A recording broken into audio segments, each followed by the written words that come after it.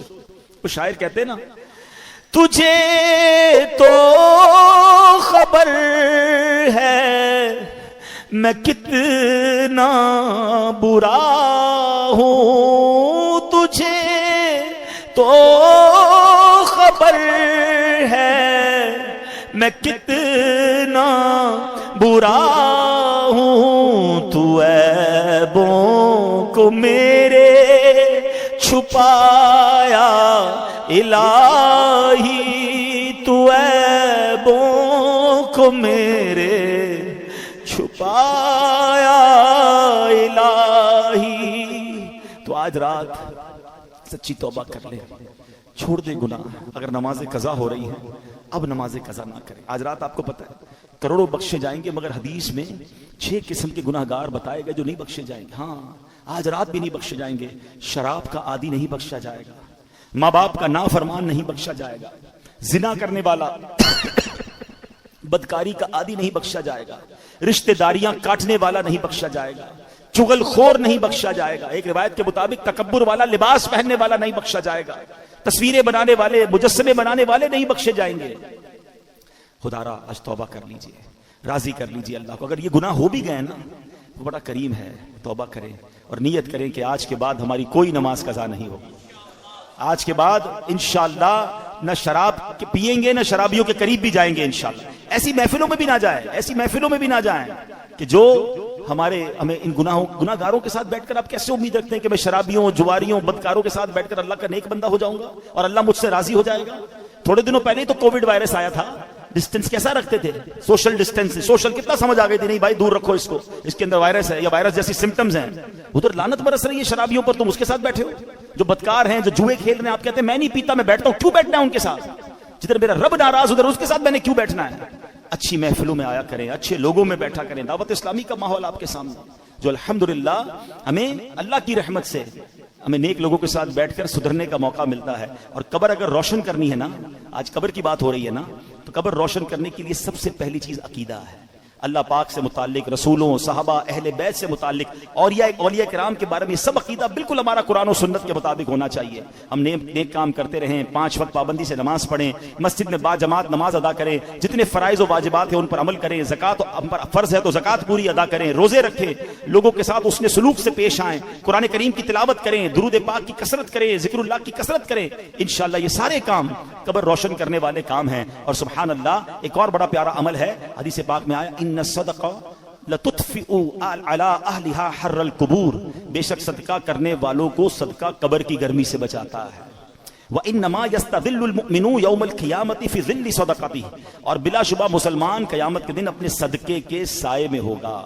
خوب صدقہ و خیرات کرنا چاہیے. حدیث پاک میں آتا ہے صدقہ برائیوں کے 70 دروازوں کو بند کرتا ہے. صدقہ دینے والا قیامت کے دن اپنے صدقے کے سائے میں ہوگا. صدقہ گناہوں کو ایسے مٹا دیتا ہے جیسے آگ پانی کو بجھا دیتا ہے. تو ان مہینوں میں اللہ کی راہ میں خرچ کریں، اپنے غریب مسلمانوں پر خرچ کریں، اپنے رشتہ داروں پر خرچ کریں، اپنے ملازمین پر ذرا تھوڑی سی آسانی کریں. ماہ رمضان آنے والا ہے، کسی کی افطار اچھی کر دیں، کسی کی سحری اچھی کر دیں، کسی کی عید اچھی کر دیں. تھوڑا سا اپنے غریب مسلمان. اچھا ایک الگ پرابلم پتہ ہے کہ جب تک کوئی ہم سے مانگتا نہیں، اچھا ہم ایک بڑا جملہ آج کہنے لگ گئے، بھائی مشکل ہو تو مجھ سے مانگ لینا، چاہیے ہو تو مجھے بتا دینا.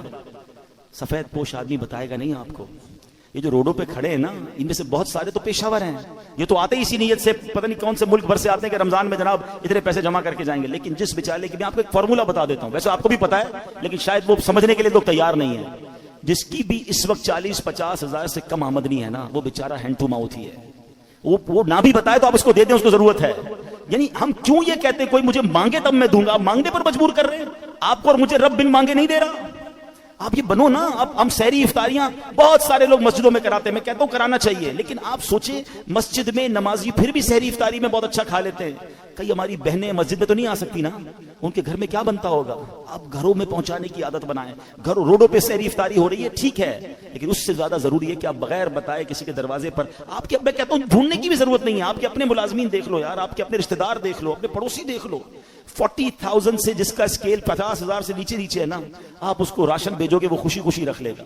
یہ پچھلے دنوں کی بات ہے، ایک بھائی بتا رہے تھے ہم راشن بانٹ رہے تھے تو ایک بندہ آیا اور اس راشن بانٹنے والے کو کہتا ہے میں اپنے بہنوئی کے اپنے داماد کے ساتھ آیا ہوں، اس لیے ابھی تو میں آپ سے راشن نہیں مانگ رہا، میں تھوڑی دیر بعد آؤں گا تو مجھے دے دینا. اور اس نے دیکھا کہ وہ چھوٹی کون سی گاڑی ہوتی ہے FX، بولے اس گاڑی میں آیا تھا حالانکہ، مگر اس کو بھی راشن کی ضرورت تھی. سب لوگ ہینڈ ٹو ماؤتھ چل رہے ہیں. غریب آدمی کے پاس فروٹ لینے کے پیسے نہیں ہیں. ہم میں سے کئی لوگ ہیں جن کے گھر میں روز فروٹ آتا ہے، شاید روز گوشت اور چکن بنتا ہے. ہمیں تو شاید گوشت اور چکن کا دام بھی نہیں پتا، ہم میں سے کئی لوگ وہ ہیں. مگر پوچھیں نا غریب آدمی سے، ہفتہ گزر جاتا ہے، اس کے گھر میں بھی روزہ ہو رہا ہے، اس کے گھر میں بھی افطار ہو رہی ہے. یہ وقت ہے جنت کمانے کا، یہ وقت ہے نیکیاں کمانے کا. آپ ایسے گھروں میں آپ لفافہ بنا کے پیسے بھجوا دیں، کوئی مسئلہ نہیں. 15-20 ہزار روپے بھجوائیں گے، وہ آپ زکات نہیں تحفہ کہہ کے بھیج دیں، لیکن انشاءاللہ آپ دیکھیں گے چہروں پہ مسکراہٹیں آئیں گی. لوگوں کی عید اچھی ہوگی، لوگوں کی رمضان اچھی ہوگی. یہ وقت ہے اور یہ صدقہ ہماری قبر کو روشن کرے گا. ہمیں انشاءاللہ ان دکھیارے مسلمانوں کی مدد کریں گے، نہ جانے ہمارے کتنے غم دور ہو جائیں گے. اور پھر ایک اور پرابلم، ہم جو بچ جاتا ہے وہ کیوں بانٹتے ہیں؟ کھانا بچ گیا تو غریب کو دے دیں. اس بار ایک پلان کیجئے گا، آپ بے شک 100 آدمی کو افطار نہ کرائیں. آپ اپنے گھر میں جو افطار کرتے ہیں نا، سب سے پہلے آپ کی افطار سے پہلے افطار نکالیں اور وہ اپنے ملازم کو دیں. وہی افطار وہ پہلے کھائے، آپ کے ساتھ یا تو بیٹھ کے کھائے یا کم از کم وہ تو کھائے جو آپ کھا رہے ہیں. ہم جو بچتا ہے وہ اس کو کھلاتے ہیں، جو پھینکنے کا ہوتا ہے وہ کپڑا دیتے. نہیں، اللہ ہمیں کیسا دے رہا ہے اور ہم اللہ کی راہ میں کیسا دے رہے ہیں. 4 پارے کی پہلی آیت ہے لن تنالوا البر حتى تنفقوا مما تحبون. تم اس وقت تک بھلائی کو نہیں پہنچ سکتے جب تک اپنی پیاری چیز اللہ کی راہ میں خرچ نہ کرو. بیسٹ دو، بہترین دو. آخری روایت چلے سنا دیتا ہوں، ٹائم تو میرا ہو گیا ہے. ابھی اس بیان کے بعد مجھے فیضان جیلان مسجد میں بھی بلاک 8 کلفٹن میں بیان کرنا ہے، جو آنا چاہیں وہاں بھی آ سکتے ہیں. تو میں کیا کہہ رہا تھا کہ ایک بزرگ تھے، ان کو اچھا بھروسہ بھی بڑا تھا، یہ اللہ کرے وہ بلیف بھی ہمیں مل جائے. وہ بزرگ کہتے ہیں، پانی ذرا دیجیے، وہ کہتے ہیں کہ ان کے گھر میں کوئی فقیر آیا پیسے لینے کے لیے، تو اپنی زوجہ کو کہا کہ کچھ ہے؟ تو اس نے کہا 4 انڈے ہیں، صرف کھانے کے لیے 4 ہی انڈے ہیں. 4 دے دو. 4 دے دیے. جب 4 دے دیے تو کہا تھوڑی دیر میں انشاءاللہ آ جائیں گے. اتنا بھروسہ تھا. تھوڑی دیر ہوئی تو دروازہ کھٹکھٹایا گیا. ایک بندہ آیا، ایک ٹوکری دے کر گیا. زوجہ سے کہا ذرا دیکھو کیا ہے. کہا کسی آپ کے دوست نے تحفہ بھجوایا ہے. کہا کیا ہے؟ کہا انڈے ہی ہیں. کہا چیک کرو کتنے. کہا 30 ہیں. کہا 30 کس حساب سے آئے؟ دیے تو 4 تھے، ایک کے 10 آنے چاہیے. لیول آف بلیف، عقیدہ کتنا مضبوط تھا. 40 آنے چاہیے. کتنے؟ کہا 30 ہیں. دوبارہ گنو. کہتی حضور ہیں تو 40 مگر 10 ٹوٹے ہوئے ہیں. 30 پورے ہیں، 10 ٹوٹے ہوئے ہیں. کہا سچ سچ بتاؤ جو تم نے 4 دیے تھے اس کی کنڈیشن کیا تھی؟ کہا حضور ہم نے بھی جو 4 دیے تھے نا، 3 پورے تھے، 1 ٹوٹا ہوا تھا. بات آئی سمجھ؟ پورے دو گے پورے ملیں گے، ٹوٹے دو گے ٹوٹے ملیں گے. اب سمجھ جاؤ دیتے کیا ہو. بچا ہوا ہے پھینکنے والا، وہ اللہ کی راہ میں دینا ہے. پھر کیا ایکسپیکٹ کرو گے؟ ارے دو نا دل کھول کے، بہترین سب سے اچھا اللہ کی راہ میں دو. دوبارہ جملہ یاد کر لو، پورے دو گے پورے ملیں گے، ٹوٹے دو گے ٹوٹے. ہم تو جو بچتا ہے وہ اللہ کی راہ میں دینا ہے. بلکہ اتنا پتہ نہیں دنیا سے محبت اتنی ہو گئی ہے. ابھی اگر مسجد کے لیے اعلان ہو نا چندہ دیں، چلو سخاوت کا آج ذہن بن بھی گیا، بھائی 100 روپے دینے، 500 روپے دینے. پرس نکالا، 2 100 کے نوٹ ہیں، ایک کڑک والا ایک پرانا پھٹنے والا. سچ بتاؤ مسجد کے ڈبے میں کون سا ڈالتے ہیں؟ کیوں پرانا؟ نیا والا 102 کا نہیں ہے، وہ بھی 100 کا ہے. اللہ کی راہ میں دینا نا، وہ یار یہ والا دے دو یار، یہ نکالو. کمال ہے یار. اپنے بچے کے لیے برانڈڈ چیز لینی ہے، اللہ کی راہ میں پھینکنے والی چیز لینی ہے. اللہ دل دیکھتا ہے. اللہ کو تھوڑی چاہیے ان چیزوں کی، اللہ کی بارگاہ میں تھوڑی جاتی ہے میری چیزیں. وہ دل دیکھ رہا ہے کہ یہ بندہ جب بھی میری راہ میں خرچ کرتا ہے جو اس کے کام کا نہیں وہ خرچ کرتا ہے. کہیں ایسا نہ ہو کہ اپنی رحمتوں کو وہ روک لے. تم دل کھول کر خرچ کرو، وہ تمہیں اپنی ہماری اوقات سے بڑھ کر پہلے بھی عطا فرما رہا ہے اور عطا فرما. ایک روایت بھی ایسی ہے، اللہ حدیث پاک ہے، حدیث قدسی ہے، اے ابن آدم گن گن کر خرچ نہ کرو ورنہ وہ رب کریم بھی تمہیں گن گن کر عطا فرمائے گا. جب وہ بے گنے دے رہا ہے، میری اوقات سے بڑھ کر دے رہا ہے، تو بانٹو نا. بھائی زکات پوری ہو گئی، بھائی ہم نے حساب کر لیا اب اور نہیں دینے. ارے بھائی نیکی کا کام ہے، دے دو، کوئی بات نہیں، اللہ بھی تو دے رہا ہے. زکات سے اوپر دینا منع تو نہیں ہے، صدقہ دینا منع تو نہیں ہے. تو خرچ کیا کریں. نیکی کے موقع، یہ موقع ہیں، یہ دن ہیں، اور یہ بڑا مشکل سال ہے غریبوں کے لیے. ان کی ہیلپ کریں. اور اس کے بعد میری گزارش ہے، عاشقان رسول کی ایک عظیم و شان تنظیم دعوت اسلامی آپ کے سامنے ہے. جس طرح دعوت اسلامی دنیا بھر میں کام کر رہی ہے، جس طرح پوری دنیا میں مسجدیں بن رہی، میں تو اور بہت ساری دعوت اسلامی کی خدمات آپ کو بتا سکتا ہوں، مگر میرا خیال ہے اس محلے، اس علاقے والوں کے لیے یہ ایک مسجد جتنا بڑا تحفہ ہے. شاید اس کی اہمیت ان لوگوں سے پوچھیے کہ جب وہ یہ مسجد یہاں یہ نہیں تھی، فیضان اسلام ہمارے پاس نہیں تھی، تو یہ بڑی راتیں ہم کہاں مناتے تھے؟ ہمارے پاس کیا ایسی جگہ تھی؟ آج اللہ کی رحمت سے جس طرح یہ رونقیں ہیں، نوافل میں بھی امید ہے یہاں ٹھیک ٹھاک عوام ہوگی، شام کو پھر ایک زبردست پروگرام. تو یہ سب چیزیں، اور ایسا یہاں نہیں ہو رہا. میں نے آج عصر کی نماز کے بعد نوافل پڑھے فیضان بسم اللہ سول لائنز کینٹ اسٹیشن پہ، ماشاءاللہ 3-4 منزلیں ساری فل. آج ساری کراچی میں آپ دیکھیں، پورے پاکستان میں دیکھیں، ساری دنیا میں دیکھیں. میں ابھی 3 دن ہوئے افریقہ سے آیا ہوں. میں الحمدللہ کینیا گیا، یوگنڈا گیا، تنزانیہ گیا، سب جگہ دعوت اسلامی کے مراکز بن رہے ہیں، بن چکے ہیں، مزید بن رہے ہیں. وہاں افریقن بچے عالم بن رہے ہیں، حافظ بن رہے ہیں. جو سوشل میڈیا پہ میں فالو کر رہے ہیں وہ دیکھ رہے ہوں گے مناظر کہ کس طرح وہاں اللہ کی رحمت سے پہلے وہ مسلمان ہوتے ہیں، پھر عالم بنتے ہیں، پھر ٹیچر بھی بن جاتے ہیں، پھر دوسروں کو عالم بنا رہے ہیں. یہ کون سی فیکٹری ہے جو اللہ کی رحمت سے دعوت اسلامی ساری دنیا میں لگا رہی ہے؟ میں سچی بات بتاؤں، میرے پیسوں کے نصیب جاگتے ہیں، بھاگ جاگتے ہیں جو دعوت اسلامی کے کاموں میں خرچ ہو جاتے ہیں. تو دل کھول کر اپنی دعوت اسلامی کو دیں. آپ کہتے ہیں یار دعوت اسلامی کو بہت سارے دینے والے ہیں. بھائی دعوت اسلامی کے کام بھی تو دیکھیں جو 150 ملکوں میں کام کر رہی ہے. اب یہ ایک مسجد پر رکنا تو نہیں ہے نا. کیا ڈیفنس میں اور ادارے نہیں بنانے؟ کیا دنیا میں اور ہم نے پروگرامز نہیں کرنے؟ ہم تو چاہتے ہیں اور اس پیغام کو لے کر آگے چلیں. مگر یہ آپ کے سپورٹ سے ہوگا، یا آپ کے انشاءاللہ طریقے سے ہوگا. تو آپ ہمارا ساتھ دیں. اس بار اپنی رمضان میں زکوٰۃ، اپنا ڈونیشن، اپنا صدقہ پہلے، میں دوبارہ کہوں گا الحمدللہ ہم پہلے شریعت کو لے کر چلتے ہیں. حق ہے آپ کے اپنے غریب رشتہ داروں کا، پہلے آپ ان کو دیں، اس کے بعد اپنی دعوت اسلامی کو دیں. اور یہ سوچ کر دیں کہ الحمدللہ میں دین کے اتنے بڑے کام میں اپنا حصہ ملا رہا ہوں. تو آپ آج شب برات بھی ہمارے امیر اہل سنت نے ایک بڑا پیارا ذہن دیا کہ شب برات چونکہ روحیں، جو مرحومین کی روحیں ہوتی ہیں نا، وہ ایصال ثواب کی تمنا رکھتی ہیں. ان کو آج ہمارے سارے دنیا سے جانے والے مرحومین، ان کو ثواب کی تمنا ہوگی. تو آج اجتماع میں بھی ان کے لیے دعا کریں، قرآن پڑھ کے دعا کریں، ساتھ و تسبیح پڑھیے، آپ ان کو ایصال ثواب کریں. اور ایک اور طریقہ اچھا یہ ہے کہ 15ویں رات ہے تو 1500 روپے کا ایک یونٹ ہم نے بنایا کہ اپنے ایک مرحوم کے نام پر 1500 روپے آپ دعوت اسلامی کو دیں، اس نیت کے ساتھ کہ اس کا ثواب آپ کے مرحومین کو ملے. اچھا نارملی ہم اپنے والدین کو بڑا یاد کرتے ہیں. آج میں سوچ رہا تھا کہ یار میرے دادا دادی کو کون ثواب پہنچائے گا؟ میرے پردادا پردادی وہ بھی تو میرے ہیں نا. کیا ان کو دنیا میں اب کوئی بھی ثواب پہنچانے والا نہیں؟ میں انہی کی تو آل میں سے ہوں. میرے نانا نانی کو کون ثواب پہنچائے گا؟ تو یہ تو پیسے کچھ بھی نہیں ہے، ان کا مجھ پر احسان نہیں ہے، میرا رشتہ نہیں ہے. آپ میں سے کسی کے چچا کا انتقال ہوا ہوگا، خالہ کا انتقال ہوا ہوگا، کچھ قریبی دوستوں کا انتقال. آج رات ان کو یاد کرنے کی رات ہے. ان کی روح کتنی خوش ہوگی، یار میرے پڑ پوتے نے مجھے یاد کیا، میرے پڑ نواسے نے مجھے یاد کیا.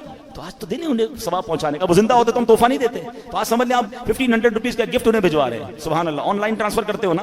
میرے رب کی رحمت سے امید ہے یہ کتنے ثواب کے تحفے انہیں پہنچ رہے ہوں گے. تو باہر اسٹال دعوت اسلامی کا لگا ہوگا، جاتے جاتے دل کھول کر. اور اسی آپ سوچیں، میں اپنے لیے نہیں مانگ رہا، یہ پیسے بھی دین کے کام میں ہی صرف ہوں گے. ثواب بھی ملے گا انہیں اور آپ کی طرف سے انہیں ثواب پہنچے گا. چونکہ یہ بیان میرا لائیو جا رہا ہے دنیا میں، جہاں مجھے آپ سن رہے ہیں، آج رات بھی، کل بھی، جب بھی موقع ملے اپنے مرحومین کو صدقہ و خیرات کر کے ایصال ثواب کرتے رہا کریں. اللہ پاک ہمیں عمل کرنے کی توفیق عطا فرمائے. آج رات رب کریم ہم سب کی مغفرت فرمائے، ہمارے گناہوں کو معاف فرمائے، ہمارے ماں باپ کو بخش دے. بس اللہ سے یہ دعا ہے میرے مولا، آج رات فیصلے کی رات ہے، ہمارے لیے اچھے فیصلے فرما دے، بہترین فیصلے فرما دے، ہمیں درازی عمر بالخیر عطا کر دے، ہمارے رزق میں برکت عطا فرما. آمین بجاہ النبی الامین صلی اللہ تعالی علیہ وسلم. اچھا ابھی کریں گے نا؟ ٹھیک ہے، ابھی انشاءاللہ دعا ہوگی اور دعا کے بعد آپ سب کے لیے لنگر کا بھی اہتمام ہے. سحری کی نیت سے، لنگر کی نیت سے آپ انشاءاللہ اس کو جو ہے نا کھانا کھا کے جائیے گا یا لے کر جائیے گا. صلو علی الحبیب صلی اللہ تعالی علی محمد صلی اللہ علیہ وسلم. درود پاک پڑھ لیں. اللہم صلی علی سیدنا و مولانا محمد عدد ما فی علم اللہ صلاة دائمتا بدوام ملک اللہ. توبوا الی اللہ.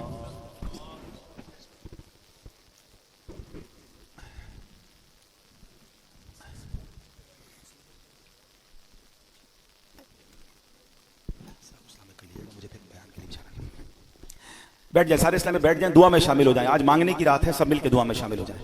الحمدللہ رب العالمین والصلاة والسلام علی خاتم النبیین. یا ارحم الراحمین یا ارحم الراحمین یا ارحم الراحمین یا ربنا یا ربنا یا ربنا یا ربنا یا ربنا یا اللہ یا رحمان یا رحیم. اللہم ربنا آتنا فی الدنیا حسنۃ وفی الآخرۃ حسنۃ وقنا عذاب النار وقنا عذاب القبر وقنا عذاب الحشر وقنا حساب المیزان. اللهم أعني على ذكرك وشكرك وحسن عبادتك. يا مقلب القلوب ثبت قلوبنا على دينك. يا مصرف القلوب صرف قلوبنا على طاعتك. يا حل المشكلات حل المشكلاتنا يا الله. يا دافع البليات ادفع بلياتنا يا الله. يا قاضي الحاجات اقضي حاجاتنا يا الله. يا ستار العيوب استر عيوبنا بسترك الجميل. يا غفار الذنوب اغفر ذنوبنا يا الله. يا رجاء السائلين يا امان الخائفين يا ذا الجلال والاکرام نسألك حسن الختام.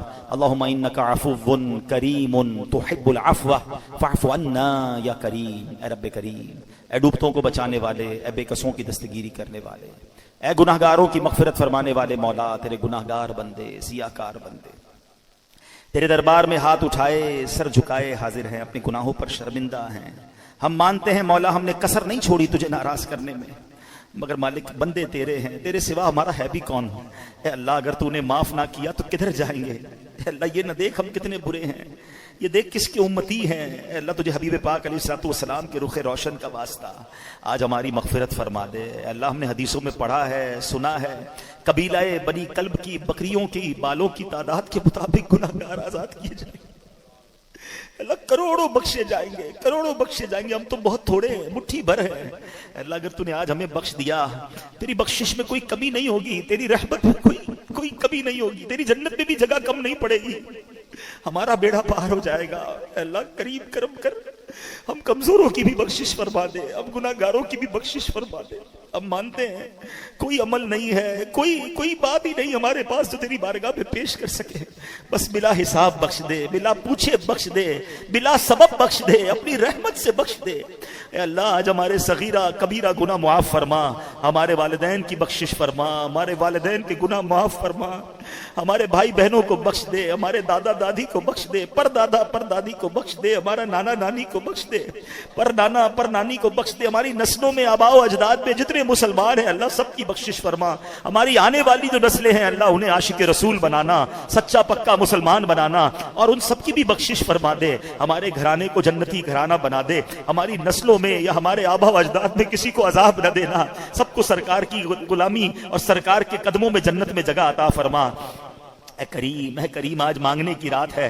آج تو آسمان دنیا سے یہ آوازیں لگائی جا رہی ہیں، ہے کوئی مانگنے والا کہ اس کی دعا قبول کی جائے، ہے کوئی طلبگار اس کا سوال پورا کیا جائے، ہے توبہ کرنے والا اس کی توبہ قبول کی جائے. لبیک لبیک میرے مولا ہم حاضر ہیں، آج تیرے دربار میں ہم حاضر ہیں. اے اللہ ہماری مغفرت فرما دے، ہماری توبہ قبول فرما لے. ہم اپنے پچھلے سارے گناہوں سے توبہ کرتے ہیں. استغفر اللہ ربی من کل ذنب واتوب الیہ، استغفر اللہ ربی من کل ذنب واتوب الیہ، استغفر اللہ ربی من کل ذنب واتوب الیہ. اے اللہ ہمارے سارے گناہ معاف فرما دے. اے اللہ آج رات فیصلوں کی رات ہے. اے اللہ ہمیں درازی عمر بالخیر عطا فرما. جب تک زندہ رکھیو مالک، اپنے در کے سوا کسی کا محتاج نہ کیجیو. اے اللہ ہمارے رزق حلال میں برکت ڈال دے، رزق حرام سے ہم سب کو محفوظ فرما. اے اللہ ہمیں اپنے آخری زندگی کی آخری نماز بھی ہم کھڑے ہو کر ادا کریں. جب آخری وقت آ جائے ایمان والی، عافیت والی، مدینے والی موت ہمیں نصیب فرما. ہم دنیا کے قبرستان میں جاتے ہیں ہمیں خوف آتا ہے.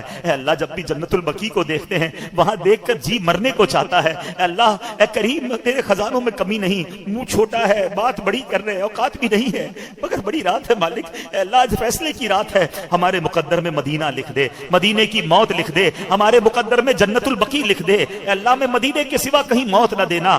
آقا کے قدموں میں، آقا کے جلووں میں ایمان اور عافیت کے ساتھ شہادت کی موت عطا فرما. اے اے کریم جتنی زندگی باقی ہے اے اللہ نیکیوں والی زندگی دے دے. بڑے گناہ کر لیے مالک, ہم مانتے ہمارے کچھ گناہوں کی تو عادتیں پڑ گئی ہیں اے اللہ, کئی بار توبہ کی ہے, گناہ چھٹتے نہیں ہیں اے کریم, مگر تو چاہے تو سب ممکن ہے. آج کی رات ایسی نگاہ کرم کر دے کہ ہمارے سارے گناہوں کی عادتیں چھٹ جائیں. اے اللہ ہمیں نیک بنا دے, پرہیزگار بنا دے, عاشق رسول بنا دے, 5 وقت کا نمازی بنا دے, ہمیں اخلاص کی دولت دے دے, ہمیں ریاکاری سے بچا لے, ہمیں بناوٹ سے بچا لے. اللہ پہلے تو نیکی ہوتی نہیں, ہو جائے تو چھپتی نہیں. اے اللہ کرم کر, ہم ناکاروں کو اچھا کر دے. اے اللہ ہمیں سچا کر دے, ہمیں مخلص کر دے. اے اللہ تیرے دین کی خدمت کے لیے ہمیں قبول فرما لے. ہماری زبان میں برکت دے, ہماری صحت میں برکت دے, ہماری اوقات میں برکت دے, ہمارے علم و عمل میں اضافہ فرما. اے پروردگار ہمیں جو جس پریشانی میں ہے تو سب کے نام بھی جانتا ہے, کام بھی جانتا ہے. اے اللہ تو پریشان حالوں کے دلوں میں خوشی داخل کرنے والا ہے. آج ہماری پریشانیوں کو خوشیوں سے بدل دے, ہماری بیماریوں کو شفا سے بدل دے, ہمارے غموں اور دکھوں کو خوشیوں میں بدل دے. اے اللہ جو بے اولاد ہیں انہیں نیک اور صالح اولاد دے دے. اے اللہ جو قرضے میں ڈوبے ہیں ان کے قرضے اتر جائیں. اے اللہ جن کے روزگار کے مسئلے, کاروبار کے پرابلم ہیں, اے اللہ سب کے روزی روزگار, رزق حلال میں برکتیں اور وسعتیں عطا فرما. اے کریم ہم میں سے کوئی کسی پریشانی میں ہے, کوئی کسی دکھ میں ہے, تیرے سوا کون ہے جو دکھی دل کی فریاد سنے. اے بے قراروں کو قرار دینے والے, اے بے چینوں کو چین دینے والے. اے اللہ ہم میں سے کچھ لوگوں کے کچھ مسائل تو ایسے ہیں جس کے بارے میں لوگ کہتے ہیں یہ بڑا مسئلہ ہے, یہ نہیں حل ہوگا, اس میں بڑی مشکلیں ہیں. اے اللہ یہ لوگ کہتے ہیں مگر ہمارا یہ ایمان ہے, ان اللہ علی کل شیء قدیر, ہمارا یہ ایمان ہے کہ تو چاہے دیکھ سکتی تھی مولا, تو تو ماں سے زیادہ چاہنے والا ہے. ہم پر اپنی رحمت کے دروازے کھول دے, ہم پر ہماری اے اللہ اپنی رحمت کے دروازے کھول دے اور ہماری مشکلوں کو آسان فرما. اے اللہ اس سال شب برات یہ بھی لکھا جاتا ہے اس سال کس نے حج کرنا ہے. اے اللہ یہ سال ہمارے لیے حج کا سال بنا دے, یہ سال ہمارے لیے مدینے کا سال بنا دے, حاضری حرمین کا سال بنا دے. اے پروردگار جتنے ہاتھ اٹھے ہیں سب کی جھولیاں بھر دے. اے اللہ ہمارے وطن عزیز پاکستان کی خیر فرما, فلسطین کے مسلمانوں کی خیر فرما, عالم اسلام کا بول بالا فرما, دشمنان اسلام کا منہ کالا فرما. اے اللہ اس مسجد کو شاد و آباد فرما, اس کو آباد کرنے والوں کے گھروں کو آباد فرما. رب یسر ولا تعسر وتمم لنا بالخیر یا فتاح وبک نستعین ببرکۃ ان اللہ وملائکتہ یصلون علی النبی یا ایها الذین آمنوا صلوا علیہ وسلموا تسلیما. اللهم صل على سيدنا ومولانا محمد عدد ما في علم الله صلاة دائمة بدوام ملک اللہ. جب دم واپسی ہو یا اللہ, سامنے ہو روضہ رسول اللہ اور لب پہ ہو لا الہ الا اللہ محمد